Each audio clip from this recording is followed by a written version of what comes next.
are the Lord, that is your name. You will never share your glory with any man.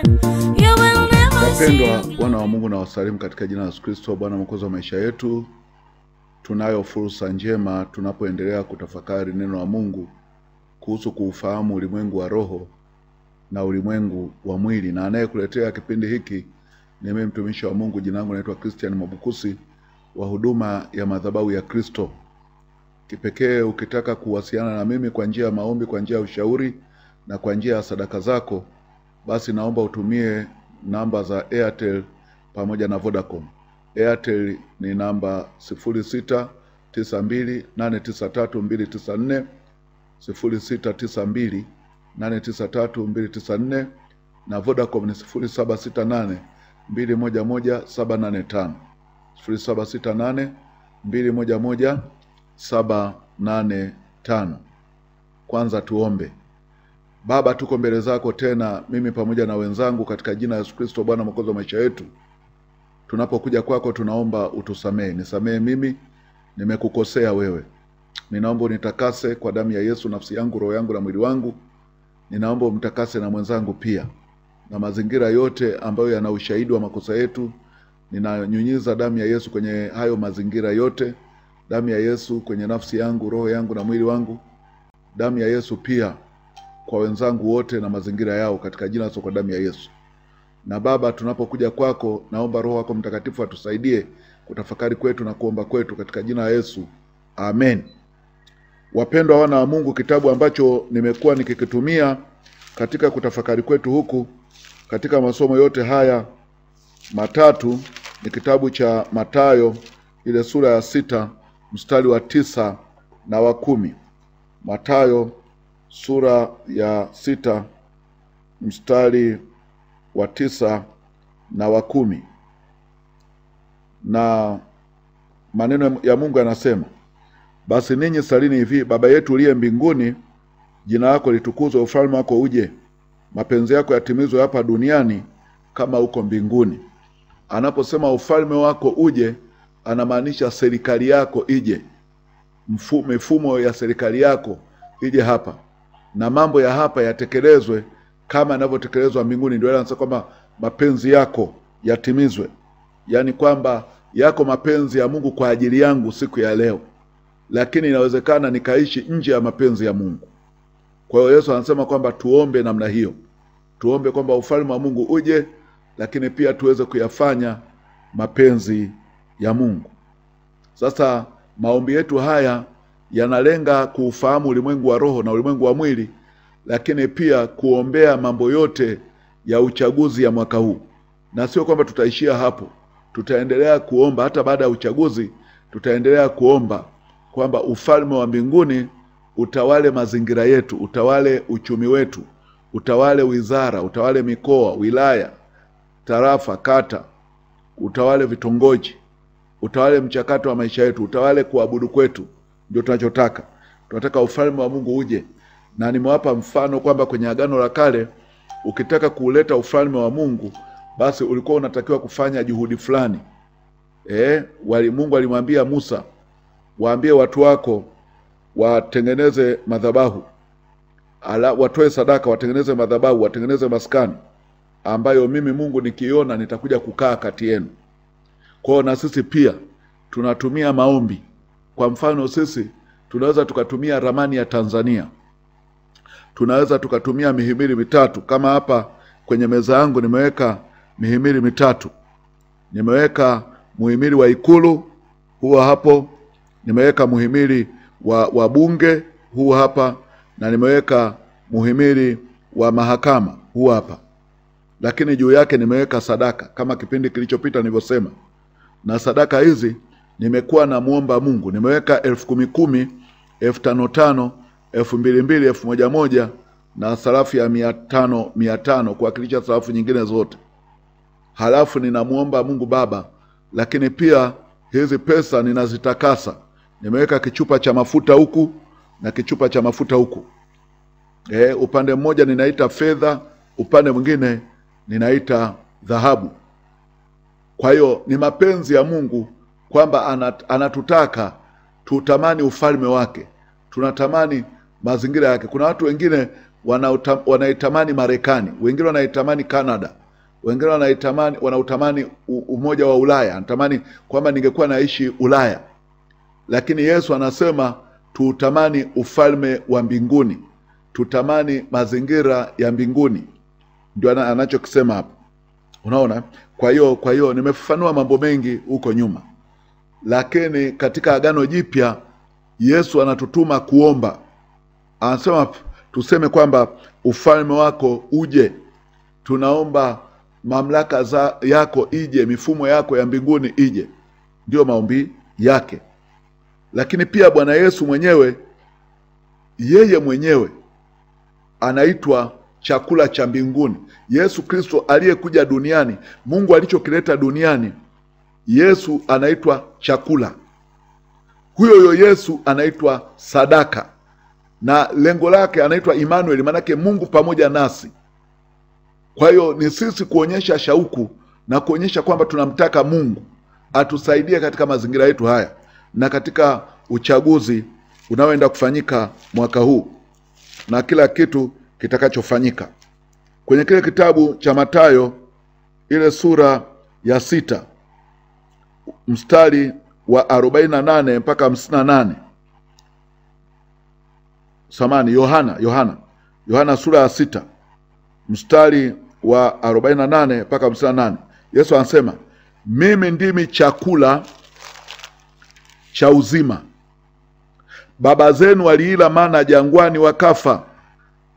Hiki ni chakula kishukacho kutoka mbinguni, kwamba mtu akile wala asife.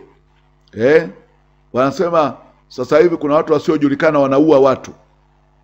Anasema hiki ni chakula kishukacho kutoka mbinguni, kwamba mtu akile wala asife.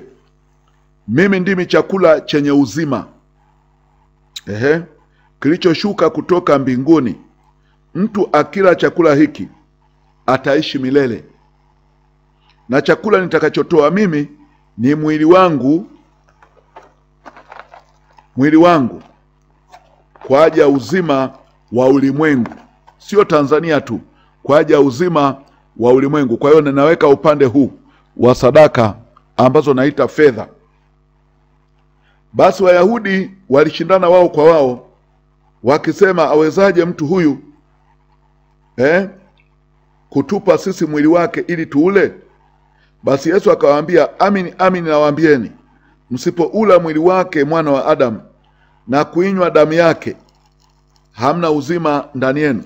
Damu yake naweka upande huu. Kwa hiyo upande mmoja wa sadaka nimeweka mwili, upande mwingine wa sadaka nimeweka damu. Upande mmoja nimeweka mwili, upande mwingine nimeweka damu ya Yesu. Kwa hiyo anasema, basi Yesu akawaambia, amini amini nawaambieni, msipoula mwili wake mwana wa Adamu na kuinywa damu yake, hamna uzima ndani yenu. Aulaye mwili wangu na kuinywa damu yangu anao uzima wa milele, nami nitamfufua siku ya mwisho. Kwa maana mwili wangu ni chakula cha kweli, na damu yangu ni kinywaji cha kweli. Aulaye mwili wangu na kuinywa damu yangu hukaa ndani yangu, nami hukaa ndani yake. Kama vile Baba aliye hai alivyonituma mimi, nami ni hai kwa Baba, kadhalika naye mwenye kunila atakuwa hai kwa mimi. Hiki ndicho chakula kishukacho kutoka mbinguni, si kama mababa walivyokula wakafa, bali akilaye chakula hicho ataishi milele.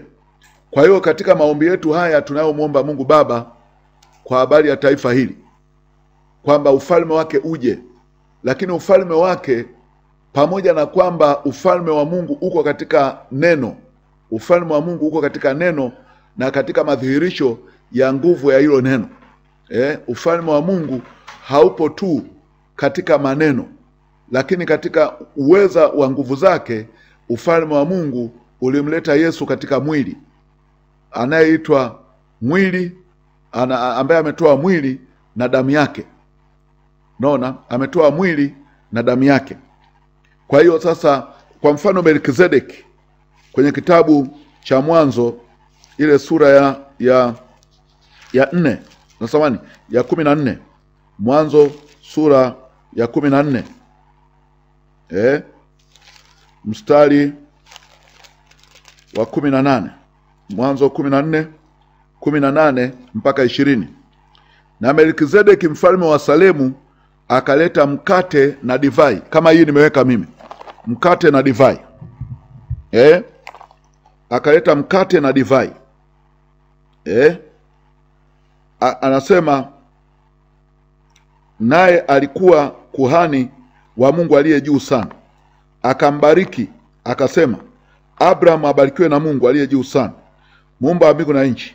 Ahimidiwe Mungu aliye juu sana, aliyewatia adui zako mkononi mwako. Abraham akampa fungu la 10 la vitu vyote. Kwa hiyo nimeweka hapa mkate na divai, lakini pia nataka uone nimeweka sadaka zinazowakilisha fungu la 10. Sasa chukulia, Yesu anauleta mwili wake, anaileta na damu yake, anampa mtu anaitwa Tanzania. Anampa mtu anaitwa Tanzania mwili wake na damu yake, alafu na Tanzania inampa fungu la 10. Sasa hii inakuonyesha ni kitendo cha imani ambacho mimi nafanya. Kwa hiyo tunamuomba Mungu Baba mwili wa Yesu na damu ya Yesu ndani ya Watanzania, halafu tunampa Mungu Baba fungu la 10 la 10,000, fungu la 10 la 5,500, fungu la 10 la 2,200, fungu la 10 la 1,100, fungu la 10 la sarafu za 500, 200, 100, 100 na kuendelea. Kwa hiyo maombi tunayoomba, kwa upande mmoja kuna mwili, upande mwingine kuna damu, upande mmoja kuna dhahabu, upande mwingine kuna fedha. Sasa tunafanya maombi kwa vitendo vya imani, kwa sababu watu wengine watatawanyika kwenda mahali mbali sana kwenda kuutafuta uganga. Wengine wataenda kuutafuta uganga nje ya Tanzania, wengine watautafuta uganga ndani ya Tanzania. Na najua kwamba waganga na wachawi safari hii watapata hela nyingi sana kutoka kwa watu wanaogombania nafasi mbalimbali za kiserikali. Lakini na sisi tunaomtafuta Mungu, basi inabidi tumuombe Mungu. Tunaweza tukawa wachache sana. Unaelewa, upande wa Mungu Musa alikuwa peke yake, lakini Farao aliwaita waganga karibia wote wa Misri. Upande wa Mungu Danieli alikuwa peke yake pamoja na wale wenzake, lakini upande wa wale wachawi walikuwa wengi. Kwa hiyo Mungu hahitaji mamilioni ya Wakristo. Mungu anahitaji mtu mmoja mwaminifu ambaye ana shauku na yeye, ana kiu na yeye. Kwenye kitabu kile cha Mambo ya Nyakati wa Pili, Mambo ya Nyakati wa Pili sura ya 16 mstari wa 9a. Mambo ya Nyakati wa Pili 16 9a. Kwa maana macho ya Bwana ukimbia duniani mote, ili ajionyeshe mwenye nguvu kwa ajili ya hao waliokamilika moyo kuelekea kwake. Ili ajionyeshe mwenye nguvu. Macho ya Mungu yanamtafuta mtu anayemtafuta Mungu, anayemwabudu Mungu, ambaye yuko tayari kufanya mapenzi ya Mungu, ili Mungu ajidhihirishe kwamba yeye ni mwenye nguvu. Mungu hahitaji watu wengi, anamhitaji mtu mmoja mwaminifu. Ukienda kwenye Samueli wa kwanza sura ya 2, Samueli wa kwanza sura ya 2 mstari wa 35. Samueli wa kwanza sura ya 2 mstari wa 35. Mungu anasema, nami nitajiinulia kuhani mwaminifu atakayefanya sawasawa na mambo yote niliyo nayo katika moyo wangu na katika nia yangu. Nami nitamjengea nyumba iliyo imara, naye atakwenda mbele ya masihi wangu milele. Asa nitajiinulia kuhani mwaminifu, halafu atakayefanya mambo yote alionayo Mungu Baba katika moyo wake na katika nia yake. Na yeye Mungu Baba atamjengea nyumba iliyo imara. Haleluya, haleluya. Kwa hiyo katika taifa hili tunahitaji kumwomba Mungu ufalme wake uje. Lakini nachotaka kusema, pamoja na ufalme wake kuja, yeye mwenyewe Yesu alijitoa uhai wake. Akasema mwili wake ni chakula kinachotoka mbinguni na damu yake ni damu inayotoka mbinguni kuja kuyafanya mapenzi ya Mungu. Kwa hiyo tunaona madhihirisho ya maneno ya Mungu ya ufalme wake kuja tunamuona Yesu mwenyewe anakuja kwa njia ya kiwiliwili cha kwake. Na bado tunaendelea kumkumbusha kwamba tunataka madhihirisho ya nguvu za Mungu katika taifa letu. Madhihirisho yake ni kwamba nguvu za Mungu zionekane. Nguvu za Mungu. Kwa sababu kuna mahali anasema mtakeni Bwana na nguvu zake. Mtakeni Bwana. Na kwa hiyo sisi tunamtaka Mungu Baba katika taifa letu hili, lakini pia na madhihirisho ya nguvu zake. Tunataka Mungu Baba atokee katika taifa letu, lakini pia adhihirishe na nguvu zake. Adhihirishe na nguvu zake. Ndio tunachokutaka, na ndio maombi yangu mimi pamoja na wenzangu. Kwenye Wakorinto wa kwanza sura ya 4 mstari wa 20, maana ufalme wa Mungu haui katika neno bali katika nguvu. Ufalme wa Mungu haui katika neno bali katika nguvu. Kwa hiyo maombi yangu siku ya leo pamoja na wewe, tunataka madhihirisho ya nguvu za Mungu. Nimesema hivi, watu wanaotegemea wachawi, watu wanaotegemea waganga, watu wanaotegemea kitu chochote ambacho sio cha Mungu, basi safari hii wakutane na nguvu za Mungu ambazo zitaharimu mipango yao. Na kila anayetegemea uchawi na uganga, na kila anayetegemea hila, rushwa na uongo, basi wakutane na nguvu za Mungu. Kwenye kitabu cha Wakorinto wa kwanza hiyo sura ya 2 mstari wa 5. Wakorinto wa kwanza sura ya 2 mstari wa 5. Ili imani yenu isiwe katika hekima ya wanadamu bali katika nguvu ya Mungu. Ili imani yetu isiwe katika hekima ya wanadamu. Maanake ushawishi wa kampeni. Kutakuwa na kampeni nyingi sana. Ndio inaitwa hekima ya wanadamu. Watakuja na ahadi nyingi sana. Ndio hekima ya wanadamu. Lakini sisi maombi yetu ni madhihirisho ya nguvu za Mungu katika suala nzima la mchakato wa uchaguzi wa mwaka huu. Kwa hiyo nipende kuwahamasisha watu wote wanaopenda kuliombea taifa. Huduma ya Mana imekuwa inajitahidi sana kuweza kuwaunganisha Wakristo, kuweza kufanya maombi ya pamoja.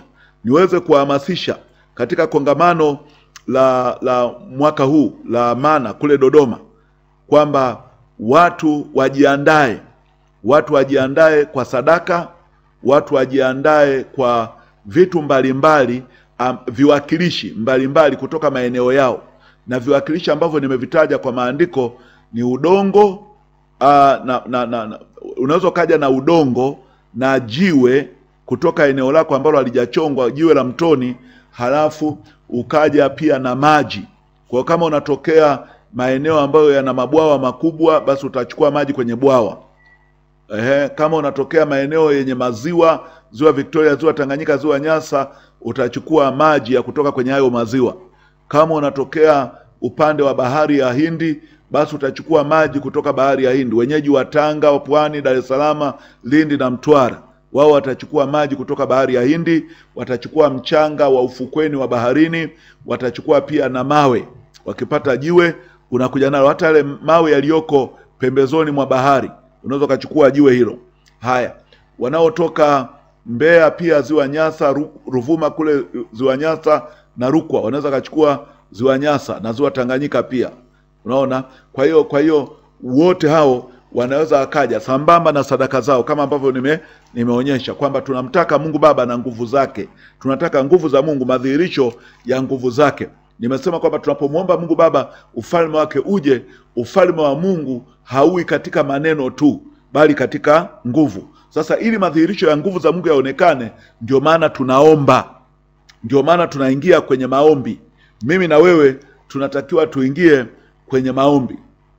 Madhihirisho ya nguvu za Mungu yako katika kuomba. Na nimekuonyesha kwa nguvu za Mungu Yesu alikuja katika mwili kwa nguvu za Mungu. Lakini pia hapa tuna sadaka. Hapa tuna sadaka. Tuna sadaka kwamba Mungu Baba, taifa letu linakuhitaji. Najua watu wengi wamekuwa wanalalamika katika vyombo mbalimbali. Na wengine wanainulia macho Ikulu, kana kwamba Ikulu ina majibu ya mahitaji walio nayo. Na wengine wanainulia macho mahakama, huo ndio upeo wao. Na wengine wanainulia macho bunge, huo ndio upeo wao. Na kutokea kwenye hayo malango yote ambayo wanainulia mioyo yao, hawakutani na majibu anayoyataka. Lakini sasa mimi nataka niwaonyeshe mahali sahihi pa kuelekeza macho yetu, pa kuelekeza mioyo yetu, pa kuelekeza machozi yetu, kwamba machozi yetu tunampelekea Mungu Baba na tunamwomba huyu Mungu Baba atusaidie. Wana wa Israeli walimgeukia Mungu wakati Farao anawaonea, na Mungu Baba akawasikia, na Mungu Baba akawajibu. Kwa hiyo ninataka niwaambie Wakristo, mitandao haina majibu. Kuongea maneno, kutukana, matusi, sijui wanaharakati wanaitwa wanaharakati, hawana majibu. Wote watapiga kelele kulalamika, lakini anayeshikilia mihimili wanaweza kawa sio wanadamu tunaowaona kwa macho. Inawezekana ni roho, na hizo roho zimezoea ukatili, ni roho za ufalme mwingine. Kwa tunamlilia Mungu huyu atusaidie, tunamuita Yesu atusaidie, na huyu Mungu aende akageuze kila jambo baya likapate kuwa baraka. Baba, ninakuja pamoja na wenzangu wote, ninakushukuru wewe ni mwema na fadhili zako za milele. Ninakushukuru kwa ajili ya fursa hii ambayo Bwana umetupa kupitia neno lako. Ninakushukuru kwa ajili ya wenzangu wote, lakini pia nakushukuru kwa ajili ya kanisa, nakushukuru kwa ajili ya taifa. Na sasa ninakuja kwako Bwana nikikushukuru kwa ajili ya mwili wake Yesu na damu yake Yesu. Ninakushukuru kwa ajili ya mwili wake Yesu na damu yake Yesu. Asante Bwana Yesu kwa kutoa mwili wako na kuitoa damu yako ambayo ilitoka mbinguni, ni chakula cha mbinguni. Kama ambavyo Melkizedeki naye alileta mkate na divai akambariki Abraham, na mimi pia Bwana Yesu ninaomba kwa ajili ya taifa letu, ule mwili wa Yesu na hiyo damu ya Yesu aliyoitoa iweze kubariki taifa la Tanzania. Ninaomba wema wako, naomba madhihirisho ya nguvu zako katika uchaguzi. Kwa hiyo ninapokuja kwako, ninauleta mkoa wa Arusha, ninauleta na mkoa wa Kilimanjaro, ninauleta na mkoa wa Manyara, ninauleta na mkoa wa Tanga, ninauleta na mkoa wa Pwani, ninauleta na mkoa wa Dar es Salaam, ninauleta mkoa wa Lindi, ninauleta mkoa wa Mtwara, ninauleta mkoa wa Ruvuma, ninauleta mkoa wa Iringa, ninauleta mkoa wa Njombe, ninauleta mkoa wa Rukwa, ninauleta mkoa wa Mbeya, ninauleta mkoa wa Songwe, ninauleta mkoa wa Kigoma, ninauleta mkoa wa Simiyu, ninauleta mkoa wa Katavi, ninauleta mkoa wa Mara, ninauleta mkoa wa Kagera, ninauleta mkoa wa Mwanza, ninauleta mkoa wa Geita, ninauleta mkoa wa Shinyanga, ninauleta mkoa wa Tabora, ninauleta mkoa wa Singida, ninauleta mkoa wa Dodoma, ninauleta mkoa wa Morogoro, naileta Unguja, naileta Pemba, naileta bahari ya Hindi, naileta ziwa Victoria, naileta ziwa Tanganyika na ziwa Nyasa.